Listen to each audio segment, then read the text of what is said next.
And let me ask, 2018, 2019. there was a tour that happened, and I've not heard you talk about that tour. Yeah. With Nemantalel and Jaya. See, that's the one Trina went to. Oh, Masterpiece! Masterpiece! I'm like, there's another tour. Wow, that was such a big gig. My gosh, how did I forget this? Yeah, wow. Okay, so, and even Silayo's brother was there, Kokan. Yes. Daddy Mato was there as well. And interestingly enough, this video came up on TikTok the other day. I don't know who put it up there. So we got to collaborate with a Dutch artist. But before that, there was like a really big concert called Masterpiece. And so what they were doing, they were getting artists from warring nations to come and collaborate on the same stage and sing together, backed by the Metropole Orchestra, which is a huge Dutch orchestra. It's a really big orchestra. Like they've worked with Laurent Vula, Robert Glasper, Staki Papi. Like they've worked with really amazing people. It's a huge orchestra. So we get to go to Amsterdam, and this event is happening in a stadium of like 16,000 people. It was huge. And so for Kenya, it was for the Kenyan act, we were collaborating with Somalia, because at the time there was a lot of friction with Al-Shabaab. So we're pretty much showing unity, like in performance and in music. So we rehearse here and we all go to Amsterdam and we do this big event. It was so beautiful, like wow, like Israel, Palestine, there were artists there. And there were actually some artists who were like, it's beef for us to be here singing with these guys, but we're gonna do it for peace. Yeah. Whatever your way of life, color or religion, we're all united through music. Ladies and gentlemen, welcome to Masterpiece in Concert. How you built your barrier. On the 21st of September 2014, Masterpiece celebrated the UN International Day of Peace with heartwarming peace concerts all over the globe. Concerts that provided a stage for artists from different cultural, religious and political backgrounds. Artists from conflict areas such as Pakistan and India.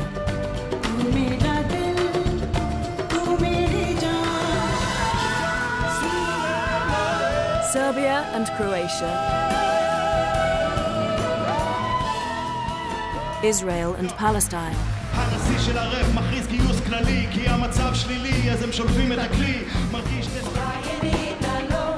Sudan and South Sudan.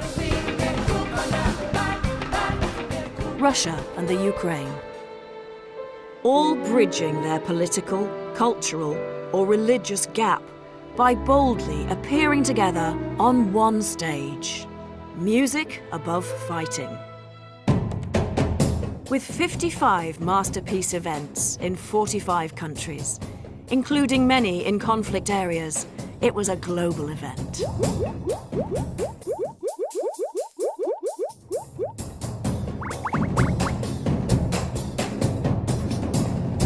At the heart of Masterpiece celebrations worldwide, a unifying concert took place in Amsterdam at the Ziggo Dome. The concert featured top artists from 14 major conflict areas performing on one stage together, accompanied by the world's biggest pop and jazz orchestra, the Dutch Metropole Orchestra.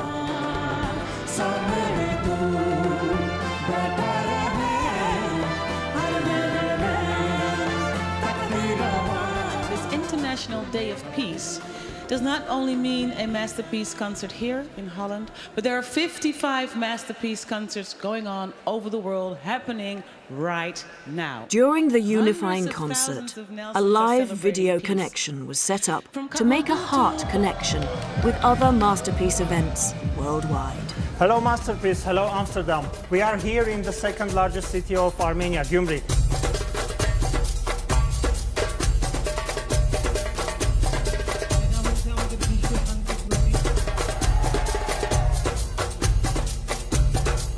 This concert was broadcasted across 4 continents, reaching millions of people.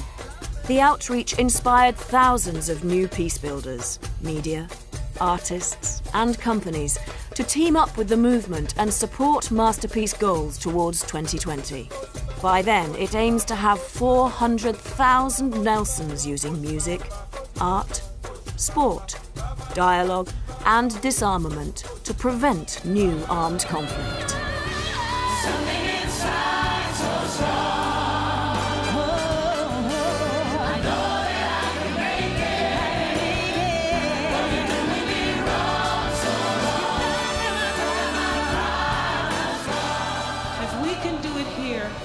We can do it anywhere. Be a Nelson. Whenever you can. Wherever you are, wherever you go. Thank you, everybody, and good night. Music above fighting. Masterpiece. So huge opportunity, and then getting to work with an orchestra on that level. And Susan Owio was there also. We performed with her and Emma Koskei.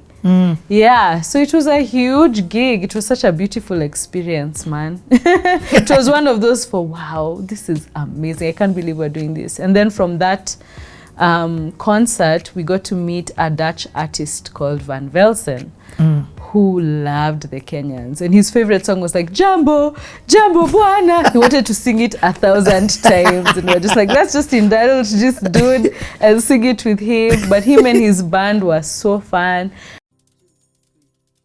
Jambo, Jambo Bwana, habari gani, mzuri sana, wageni, wakaribishwa, Holanda yetu, hakuna matata.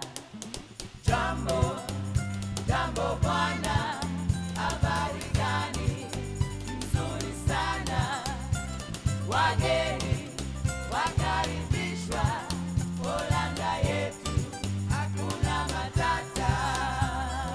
Jambo, Jambo Bwana, habari gani, mzuri sana, wageni, wakaribishwa, Holanda yetu, hakuna matata.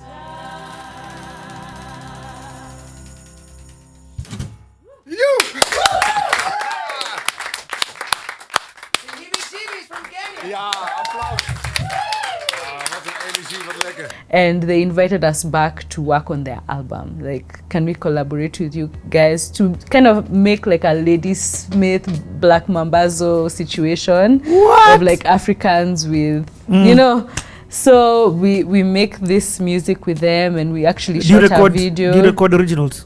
Yeah, we record originals. Like okay. What you mean is like, did we collaborate on a sound together? Yeah.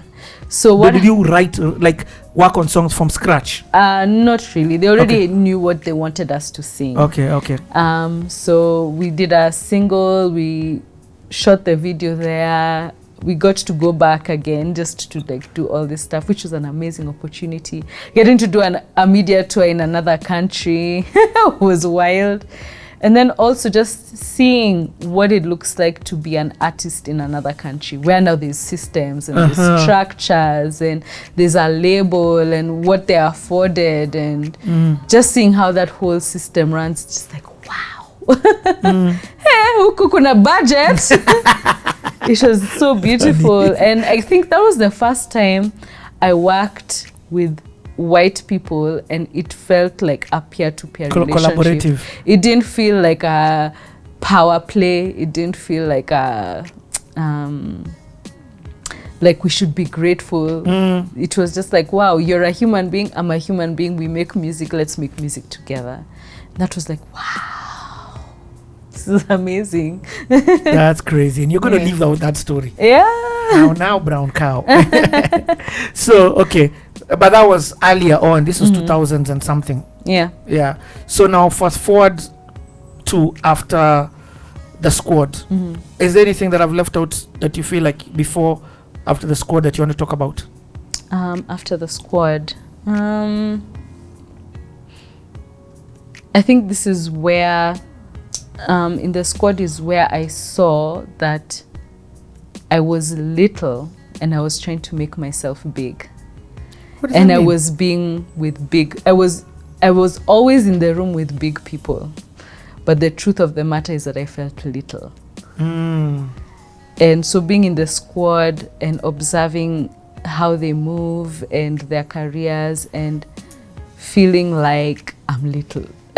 And this is a recurring feeling, but it's just that much more amplified here. Yeah, so that's where I was like, how do I heal this thing?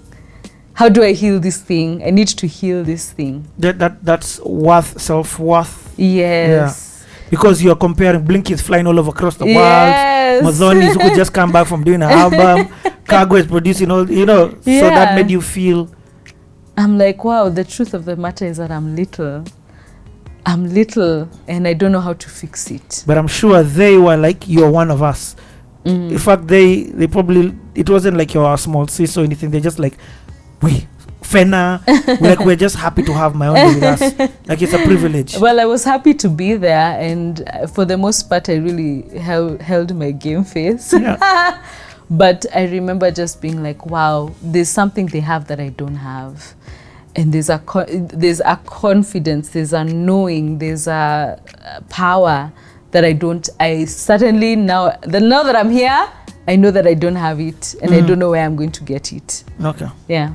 So what happens then now after this? I feel so naked saying that. I'm like, oh my God, I have to remember, like, many people are going to see this, but it's the truth. It's the truth. It's the truth. Yeah. Yeah.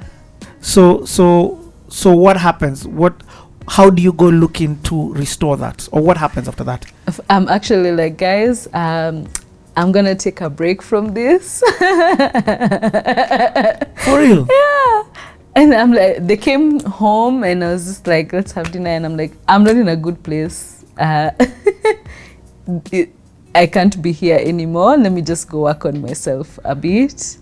And yeah, I'm with you guys in spirit, but I need to like work on myself as a person. Like, music was actually becoming painful. Every scenario was just reflecting this wound. Everywhere I went seemed to reflect that you're not good enough, you don't have enough, you're not the artist that you could be because you just don't have.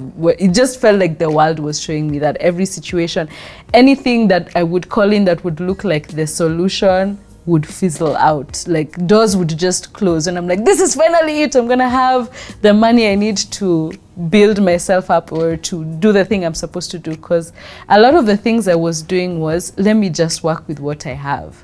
But I didn't have much, right? I wasn't operating from a place of abundance. And I was so desperately trying to call it in. But all I had was like struggle, lack, like trying to just grab whatever I could to make it work. And eventually I was just too tired to do it anymore. I was like, man, it's just not working for me. It hurts. It's actually painful to do this. I don't know if I want to do music anymore. It's not working. It's supposed to build and grow and opportunities are supposed to come. But then when doors just started to close, and then just feeling like it's working for everyone else but me. What is wrong with me? Like, what doors would close? Whew, so many. Like, I got a gig with KICC.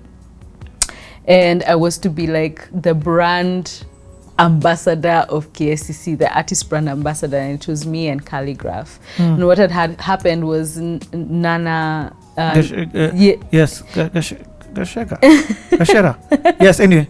Yeah, she had been on the breakfast, the hot breakfast with like Jeff Koinange on Jeff Koinange's show, and he really loved that song, so he would play it like every morning.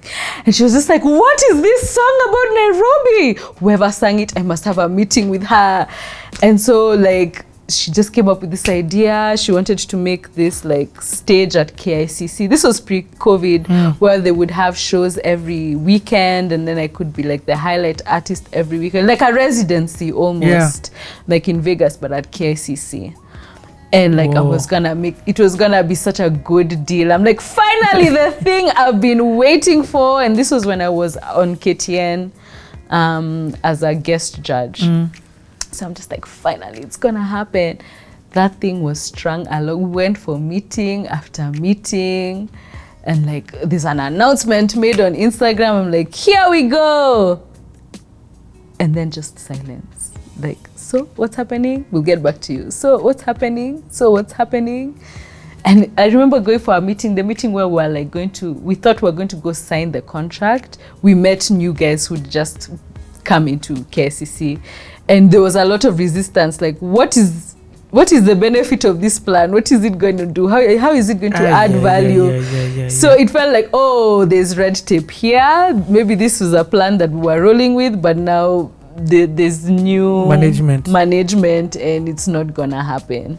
So that was a woo. Oh, not really.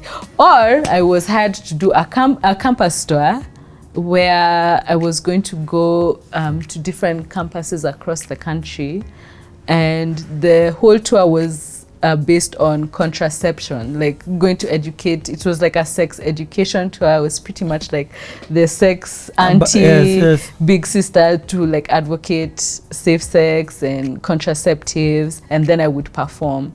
So there was a budget. Finally, I can put a show together that we're going to tour different campuses. My songs are hot right now. I'm making money from it. I've been booked for it. They've made the down payment. Let's go. We go to the first campus. The contraceptives are not going to be released in the country. So we have to cancel the tour. It was just stuff like, wait, this was the thing. To do the thing I wanted to tour, to make the money, it would just be like, zoop, zoop. So that happened like several times. And it was just like, Sasa, there's something standing in my way. I don't know what it is that keeps trying to like just close the door. And I could not understand it because I was like, I'm doing everything I need to do. Like, I'm doing the things. But I'm like, wait, maybe it's this root of maybe if I heal this thing, I'll change everything else. Okay. So how do you then go about, I mean, I can't believe you sat down the squad down. I told them, guys. I'm like, hey guys. I like how Mazoni so quietly left that out. She got your back, right? Yeah, she got my back. I guess that's like my story to tell. Even Blinky Bill didn't say it. You're right. It is your story to tell. Yeah. Which just shows how much you are family. I feel like the squad was not just musicians coming together, but sort of family. Yeah. Coming together. Same way that I feel about hip hop in the time that it was there. So now you're like, okay, I'm done. Like, this music thing is bringing me more pain than joy. I need to deal with this thing. Or else. So what year is this and how do you start going about that?